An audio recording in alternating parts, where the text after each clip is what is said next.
Hello guys and welcome to today's review, which is about this guy right here, the Samsung G7 Odyssey 32-inch display.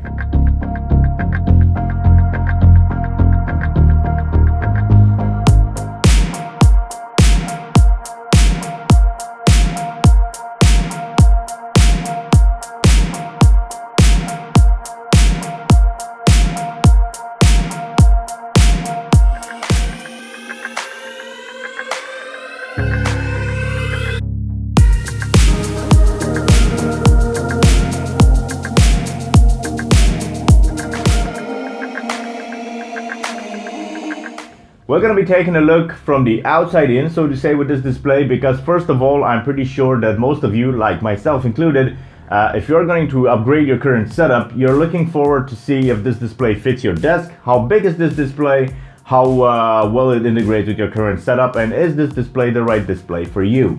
With all of this exterior quirks and features out of the way, then we're going to be looking into the more in-depth review about its capabilities. Once you make the, informed and correct decision if is this the right screen for your current setup. Just like myself, maybe you're in the market of changing your screens. So of course you're going to be moving away maybe from a flat screen, and maybe you're considering a curved screen like I did. So that's why for me it's quite important to actually present the screen to you in such a way that you'll be making an informed decision about buying this product or not. I'm going to literally put myself in your shoes here, because I am going to upgrade my current setup, which is moving away from my 24-inch flat screen display and definitely looking into something like this, because it offers not only more real estate, but everything seems to be more immersive in my workflow when it comes to video editing. Take a look at what a flat screen actually looks like in comparison to this 1000R curvature of this display right here. It actually makes quite a big difference when it comes to the immersiveness overall of whatever you're doing on the screen, and it definitely is a nice, comfortable feeling when just comparing it to a regular flat screen. Of course, this display is not only good for video editing or productivity tasks in general, it also is very good for gaming, because it is quite immersive with what Samsung boasts to be the 1000R curvature, which actually meets the anatomical design of the human eye. If this screen is placed at the correct distance between you and it definitely helps you into getting more immersed into whatever you're doing, because you have everything available to you in your field of view, and just that, not anything else besides it, unless you're sitting pretty far back. There are some downsides coming with this though, but we'll get into that a bit later in the video. All the obvious advantages that this screen can offer you come with an obvious disadvantage, of course, and that is the size of it. Of course, when you're trying to use a screen such as this one here, which is quite big, frankly, you'll have to have a suitable desk for it. So right now I'm going to give you a ballpark idea about how big of a desk you have to actually use a screen such as this one here. There's only one way to do this, and that is to actually take out the tape measure, measure the desk, measure the screen, and hopefully give you a rough idea about how this screen looks on this desk, and to compare it to your current setup. The actual width of my desk right here sits at 80 centimeters, and the actual length of this desk right here sits at 160 centimeters.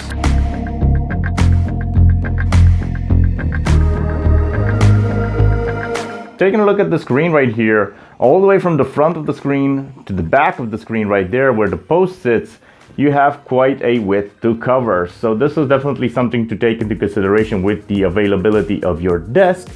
So taking out the tape measure, we can actually see the distance between the post and the front of the screen right there, and we're starting right over here roughly, and all the way to the front of the screen we're looking at something like 30 centimeters. So yeah, this is one factor that you should definitely take into consideration when you're choosing a screen such as this one right here, and you have to have the correct desk for it.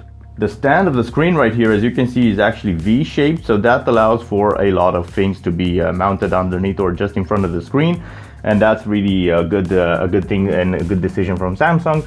And this stand right here is made out of metal, which actually makes it and feels quite premium and actually quite solid as well. You have a few accessories for the back of the screen right here, as you can see, because, well, you do have some cable management, which is actually quite good for the screen. First of all, you have this little cover right here that goes on the back just to cover all the cables, like so. Voila. And then for this big old LED right here on the back, you actually have a two-part system where you can actually diffuse the light, like so.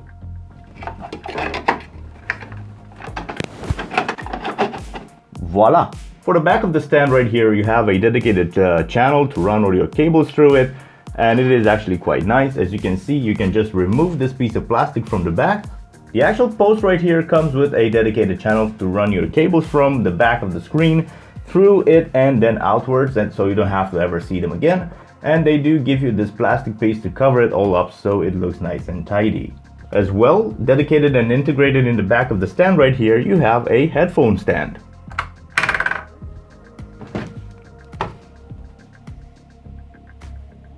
The actual mount right here offers quite a huge range of motion, from its top side position all the way down to its lowest side position, and the swivel which actually comes from side to side, which is actually quite a lot in terms of angles, I guess.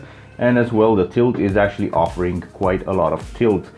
Looking at the screen dead on, this is what the actual range of motion would feel like. So this is all the way down, this is all the way up. This is an intermediate position between up and down. This is what it would actually look to swivel to the left. This is the swivel to the right. When it comes to the swivel of the screen right here, as you can see, the swivel on the left is actually quite limited because this is the maximum we can get it at, while the swivel on the right can actually go to a full range of motion, which is 90 degrees, because this is the way that you can turn the screen from landscape to portrait. Another funky way to run your screen is definitely the portrait mode. As you can see right here, this is the screen running in portrait. It's all the way as high as it would go, so it sits quite high there on the hinge. It's actually at its maximum position, and well, this is what the screen can offer you. So definitely for any sort of applications where you want to use the screen in a portrait mode, you can definitely do so with the screen. So if you don't want to fiddle around with the stand for your screen and maybe have something else in mind, like putting it on the wall, then definitely what they included with the kit is this adapter for your VESA mount. So yeah, this is one route that you can take, and definitely Samsung thought of it and gave you this in the kit. The off-axis viewing angles are not great, but it is definitely something usable with the screen, as you can see right here.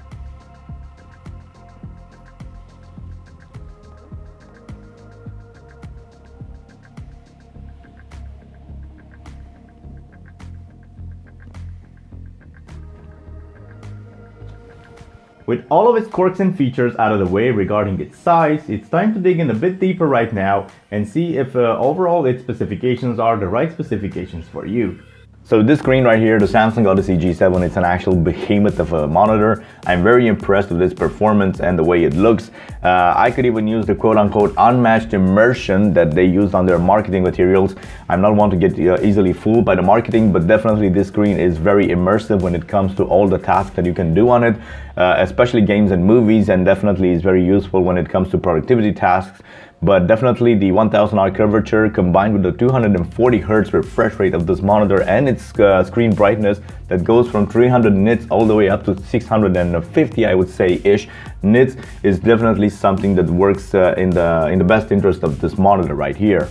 On top of the 240 Hz, this screen as well has lightning fast reaction times of 1 millisecond or less, and this combined with NVIDIA G-Sync and Freesync Premium support, this helps this monitor deliver the frame rates to you as soon as they are rendered on the GPU. All of these factors combined actually make it feel very, very premium, and it definitely makes it feel very hard to go back to whatever monitor you were using before. On top of all that I've just said, we have to keep in mind that this is an HDR600 screen, and well, it is also based on the Samsung QLED technology that is going to help you deliver the deepest blacks and even the most vivid colors with every single frame that they are delivering. All of these factors combined actually make for a great user experience, and I definitely can say that I'm really happy with this product.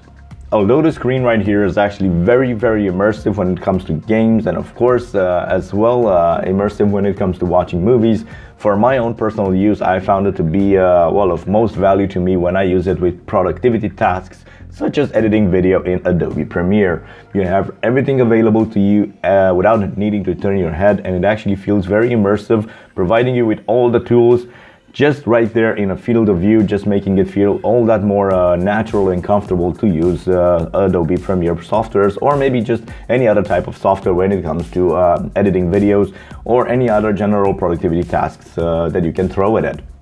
Thank you guys so much for choosing to watch today's video with me. This was Alex, and this was the review of the G7 right here. If you learned anything useful about this product, don't forget you can hit that subscribe button down below and hit me up in the comment section down as well, because I will always answer you guys. And well, I'll see you in the next one. Thank you.